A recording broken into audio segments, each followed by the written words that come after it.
दोस्तों नमस्कार। मैं केपी सिंह। आप देख रहे हैं पीपल बिल। उत्तर प्रदेश के मुख्यमंत्री योगी आदित्यनाथ ने अभी कुछ ही दिन पहले एक शासनादेश जारी किया है, जिसमें जातिगत सम्मेलनों, जातिगत रैलियों और अन्य जातिगत कार्यक्रमों पर रोक लगाई गई। वो शासनादेश में और भी तमाम सारी बातें हैं, जिसमें यह है कि आप अपने वाहनों पर कोई जातिगत उल्लेख नहीं कर सकते। आप किसी जगह पे ऐसा कोई बोर्ड या होर्डिंग लगा के ये नहीं कह सकते कि अमुक इलाका किसी जाति की जागीर है। आप सरकारी दस्तावेजों में व्यक्ति के साथ उसकी जाति का उल्लेख नहीं करेंगे। आप पुलिस के दस्तावेजों में अनुसूचित जाति जनजाति के उत्पीड़न को छोड़ के मामलों को छोड़ के और अन्य मामलों में आप उसकी आरोपी की जाति का उल्लेख नहीं करेंगे। दरअसल हाईकोर्ट में एक जाति व्यवस्था के खिलाफ एक याचिका गई हुई थी, तो उसके बाद हाईकोर्ट ने पिछले दिनों एक आदेश पारित किया था और उस आदेश में ये सरकार को एक परामर्श के तौर पे ये निर्देश दिए गए थे।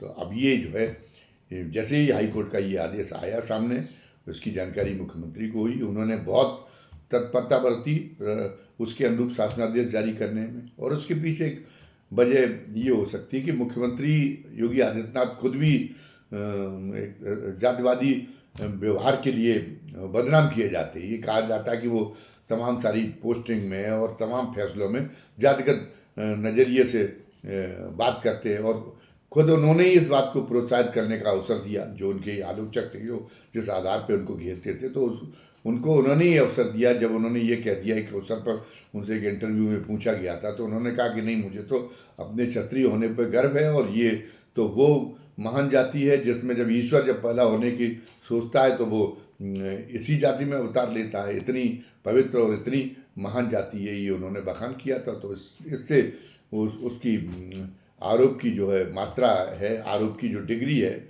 आरोप का जो वेग है, वो बहुत ज़्यादा बढ़ गया। तो उसके बाद हो सकता है कि मुख्यमंत्री को महसूस किया हुआ हो कि समाज इसको एक लांछन के तौर पर संज्ञान ले रहा है, और इसलिए कल उनके मन में एक अपराध बोध रहा हो, एक कलंक प्रक्षालन की भावना रही हो। इसलिए जैसे ही आदेश आया, उन्होंने तत्काल शासनादेश जारी करा दिया, ताकि उनको एक समझा जाए कि नहीं, वो जाति और धर्म जैसी संकीर्णताओं से ऊपर उठ के काम करते, ये प्रदर्शित करने का उनको एक मौका मिला। तो धर्म से तो ऊपर उठ के खैर वो नहीं चाहते कि प्रदर्शित हो, लेकिन जाति से ऊपर उठकर काम करते हैं।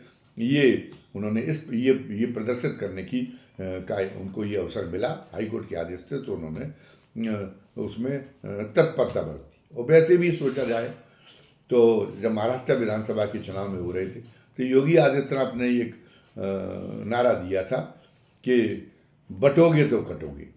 मतलब उन्होंने कहा कि हिंदू समाज को अगर आपस में बटा, तो दूसरे लोग जो जिनको जो आक्रमणकारी जातियां कहते हैं, वो लोग उनको अतीत में भी उन्होंने काटा और फिर वो कटेंगे। तो इसलिए एकता बनाए रखनी चाहिए। और उसमें ये अपने आप में निहित था कि उनको अपनी जो जातिगत पहचान है, वो एक जो व्यापक हिंदू पहचान है, उसके अंदर अपने आप को विलीन कर देना चाहिए, क्योंकि एकता तभी संभव है। अगर जब जातिगत पहचान रहती है, तो व्यवहार में ये देखा गया, प्रैक्टिकल में होता क्या है कि जातिगत पहचान फिर वो हिंदू पहचान से ज़्यादा बड़ी बन जाती है। फिर वो अगर एक हिंदू पूरे समाज को नुकसान होता हो, और यदि जातिगत अहम अगर उसमें ये आड़े आ रहा है, तो वो बचाएगा नहीं। जाति बोध से ग्रसित जो हिंदू है, वो फिर उसकी व्यापक हिंदू समाज की चिंता नहीं करेगा। वो अपनी जाति, उसके लिए अपनी जाति का गौरव, अपनी जाति का अहंकार ज़्यादा महत्वपूर्ण है। तो ये देखा गया। तो अपने आप में उसमें ये भी निहित ये था कि ये जो है, ये एक तरह से सूझबूझ का काम ये है कि आप इस पहचान को, ये जो छोटी छोटी पहचान है, इनको भूल के और सबसे ऊंची हिंदू के रूप में अपनी पहचान को महत्व दें। प्रधानमंत्री नरेंद्र मोदी को भी ये नारा योगी जी का बहुत रास आया, और उन्होंने भी इसको थोड़ा सा और परिमार्जित करते हुए, और उन्होंने भी फिर इस नारे को महाराष्ट्र के विधानसभा के चुनाव और अन्य चुनावों में भी इस नारे का प्रयोग किया, इस नारे को बुलंद किया। तो एक तरह से ये माना जाना चाहिए कि प्रधानमंत्री ने भी जब उस नारे को अनुमोदित कर दिया है, तो वो नारा भारतीय जनता पार्टी की एक नीति के तौर पर उसको लिया जाना चाहिए कि भारतीय जनता पार्टी की जातिगत मामलों में नीति है, अब जातिगत विचारों के मामलों में भारतीय जनता पार्टी की नीति है। तो अब ये नीति तो पूरी भारतीय जनता पार्टी पे लागू होती है, उसमें वो जो है वो ये ब्रजेश पाठक भी उसके अपवाद नहीं हो सकते। तो ब्रजेश पाठक को ये समझना चाहिए था कि हमारी पार्टी लाइन क्या है, तो उस पार्टी लाइन को समझते हुए उनको नहीं जाना चाहिए था उस सम्मेलन में। उस सम्मेलन में ये विचार होता कि नहीं हम जो है अपने समाज के वहाँ जातिगत सुधारों तक के, जो अपनी विभिन्न जाति के सुधारों की जो बात है, गरीब लोगों की जो गरीब विप्र हैं उन विप्र की लड़कियों की शादी की जो बात है, आपसी सहयोग करके धर्मशाला बनाने की बात है, यहाँ तक सीमित रहते जैसे तमाम तरह वैश्य संगठन करते तब भी गनीमत था। लेकिन उन्होंने तो उसमें जो शासन के मामले हैं वहाँ तक वो उस बात को ले गए, तो वो बात कैसे बनेगी। उन्होंने कहा कि नहीं जो है वो आप एक विप्र कल्याण बोर्ड बनना चाहिए। उन्होंने कहा कि हम इसको कैबिनेट में रखेंगे, उसको उठाएंगे। अरे विप्र कल्याण बोर्ड, क्षत्रिय कल्याण बोर्ड, वैश्य कल्याण बोर्ड क्यों बनेगी? जिन लोगों के साथ में जाति व्यवस्था के कारण जिनको उपेक्षित दृष्टि से देखा जाता है, किसी भी ब्राह्मण ठाकुर या बनिए के लड़के को क्या कभी ये सुना गया कि उसके दूल्हे को इस आधार पे कि आप अमुक जाति के किसी गांव में प्रवेश करने से रोका गया हो? लेकिन ये घटनाएं तो आज भी जारी हैं। कई गाँव में ये सुनने को मिल जाता है कि अमुक गांव में जो है ठाकुरों ने और उसको बवाल कर दिया क्योंकि वो जो है जो दूल्हा था वो दलित जात का था और वो घोड़े पे चढ़ के आ रहा था। तो ये बात तो आपके साथ में तो हो नहीं सकती। आपके साथ में कोई दुर्व्यवहार, कोई पक्षपात, कोई उत्पीड़न इस आधार पर नहीं हो सकता कि आप अमुक जाति के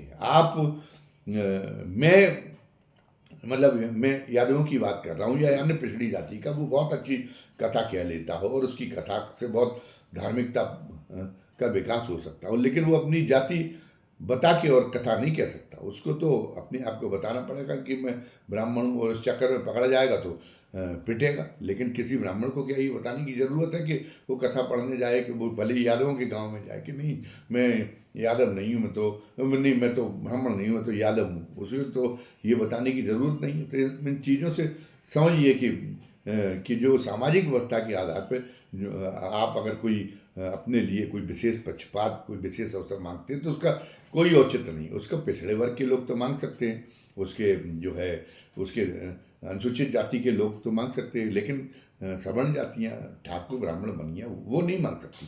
हम ये कहते हैं कि उनके साथ में भी अन्याय होता है, उनके साथ में भी उनका भी उत्पीड़न होता है, वो भी पक्षपात के शिकार होते हैं। लेकिन वो मसला क्या है?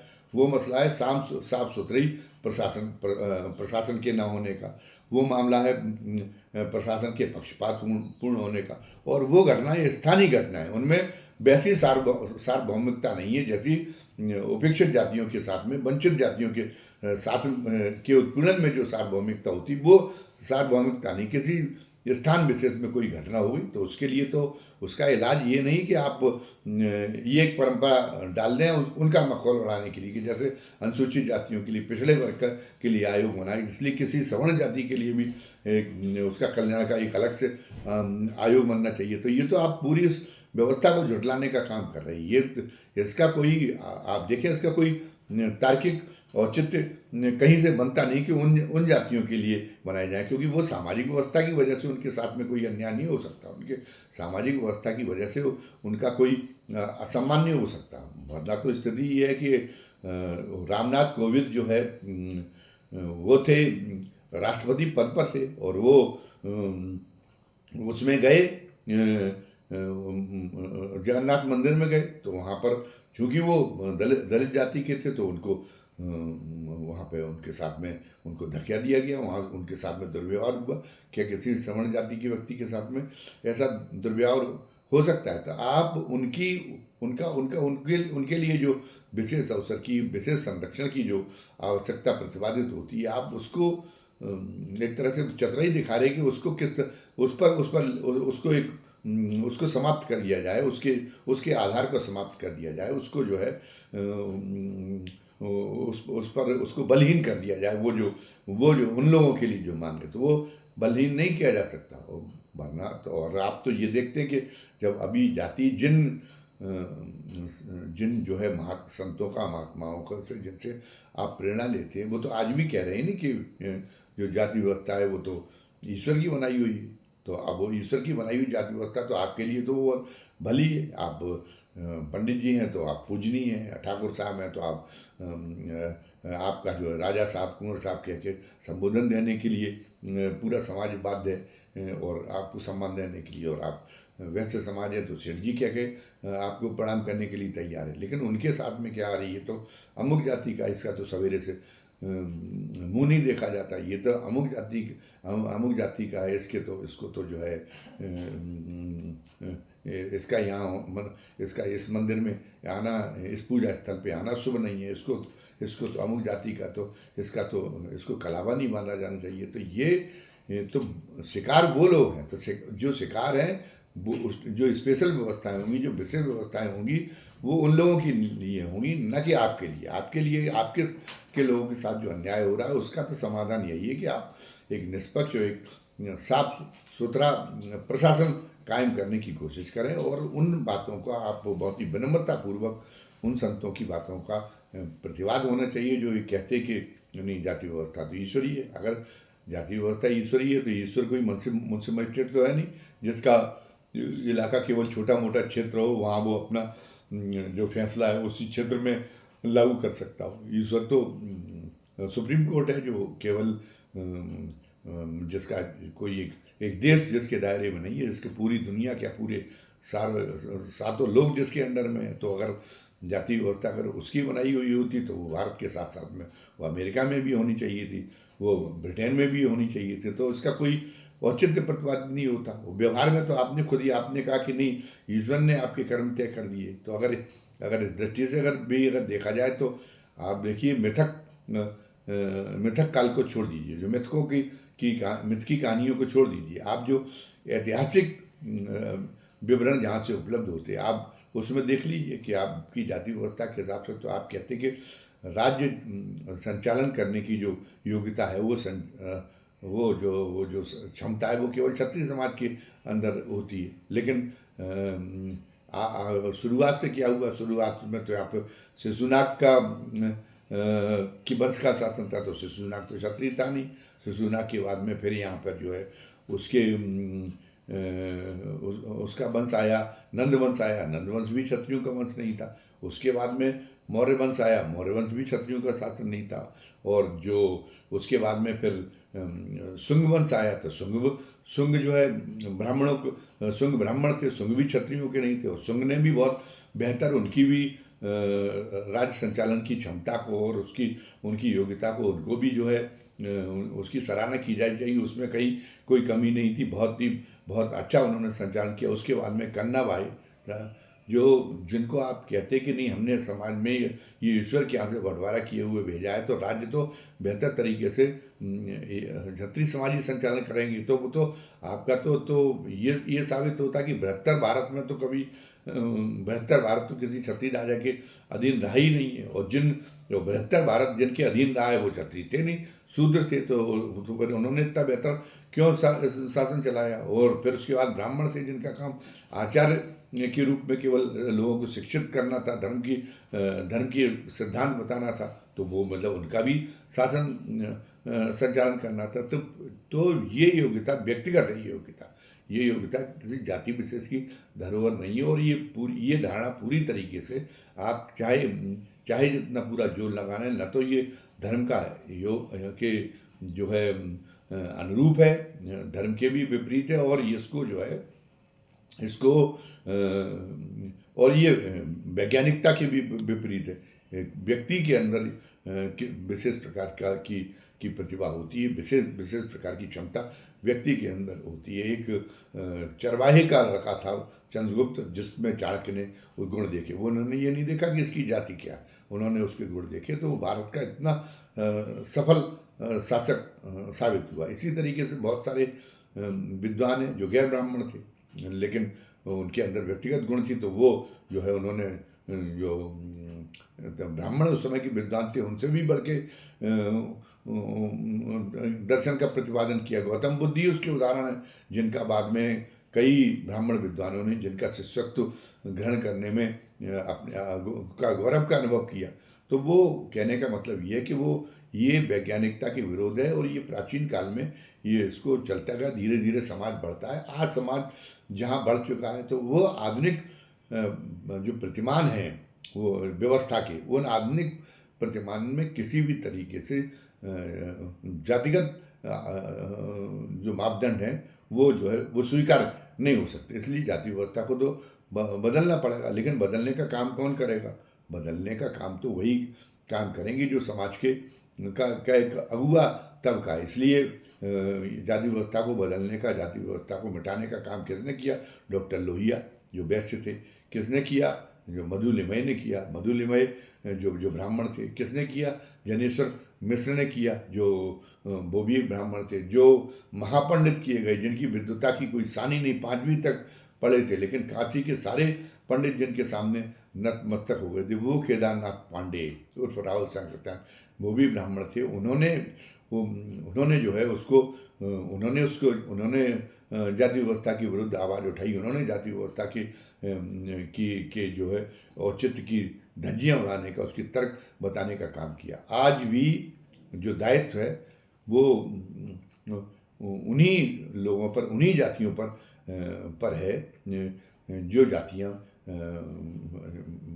बौद्धिक हैं, क्योंकि उनके अंदर ही ये नैतिक साहस हो सकता है कि वो अपनी जाति के शोषण के खिलाफ, अपनी जाति के जो अनैतिक प्रवृत्ति उसके खिलाफ आवाज़ उठाएं। अतीत में भी ऐसा होता रहा है और आज भी होता है। तो वो जो परिवर्तन की अगुवाई वो तो ब्राह्मणों की करनी है। अब ये बात दूसरी है कि ब्रजेश पाठक भले ही अपने आप को यहाँ ब्राह्मण नेता सिद्ध करते हों, लेकिन वो मधुलिमय के और जनेश्वर मिश्र के करके न तो नेता हो सकते हैं, न राहुल संकीर्तन के करके विद्वान हो सकते हैं। वो तो एक सामान्य नेता की तरह हैं। तो इसलिए उनसे बहुत ज़्यादा अपेक्षा नहीं की जा सकती। लेकिन ये जो एक मुहिम शुरू हुई है हाई कोर्ट के माध्यम से, और जो उत्तर प्रदेश सरकार का जो शासनादेश है उसके माध्यम से एक जो प्रयास हुआ है, इस प्रयास का एक समर्थन होना चाहिए। इस प्रयास को मजबूत करना चाहिए। और इस मामले में सबसे ज़्यादा जिस वर्ग से उम्मीद है, वो उम्मीद है स्वयं ब्राह्मण वर्ग से, क्योंकि समय समय पर हर परिवर्तन की अगुवाई अधिक बौद्धिक होने के कारण ब्राह्मणों ने की है। और कोई भी व्यवस्था चाहे सारे विशेष अवसर समाप्त कर दिए जाएं ब्राह्मणों के, सब कुछ खत्म कर दिया जाए, तब भी ये है कि उनके पास में आनुवंशिकी के तौर पे उनके अंदर ऐसी क्षमताएं विकसित हैं कि फिर भी उनका जो है बौद्धिक प्रवृत्ति के मामले में फिर भी ब्राह्मण ही अग्रणी रहेंगे। तो किसी परिवर्तन से कम कोई और घबराए तो घबराए, लेकिन ब्राह्मणों को तो परिवर्तन से घबराना नहीं चाहिए। उन्हें तो अपने उस पुरखों की परंपरा का पालन करना चाहिए, जिसमें बदलाव का सूत्रपात और बदलाव की अगुवाई वो लोग करते रहे, और आज भी वही अगुवाई करें। तो योगी के कम से कम अन्य कदमों का जो विरोध है वो तो किया जा सकता है, लेकिन जो हाई कोर्ट का आदेश है और जो योगी ने उस पर जो शासनादेश किया है उसका विरोध करने की बजाय, या सीधा विरोध ना करके और उसको जो है पता चला कि नाक हाथ घुमा के पकड़ी जाए, ये भी उसका विरोध करना ही हो गया। तो ये ऐसा कोई प्रयास न करके उसको और ज़्यादा वो कैसे फलीभूत हो सके वो प्रयास, और वो केवल उत्तर प्रदेश तक सीमित न रह जाए, बल्कि वो जो है देशव्यापी स्तर पर उसकी स्वीकृति हो, देशव्यापी स्तर पर उसको आप्लावित किया, पूरे देश को परिवर्तन की उस मुहिम आप्लावित की जा सके। ये एक प्रयास होना चाहिए। और उसमें सबसे ज़्यादा, फिर मैं इस बात को दोहरा देना चाहता हूँ कि सबसे ज़्यादा अगर किसी जाति से उम्मीद है इसकी अगुवाई करने की, इसका नेतृत्व करने की, तो वो ब्राह्मण समाज से है। तो हम समझते हैं कि ब्राह्मण समाज अपनी इस ऐतिहासिक जिम्मेदारी को समझेगा और उस देश को एक नए युग में ले जाने की के लिए अपनी जो उसकी सबसे बड़ी भूमिका होने वाली है उसको निभाएगा। आज की वीडियो में बस इतना ही। धन्यवाद। जय हिंद, जय भारत।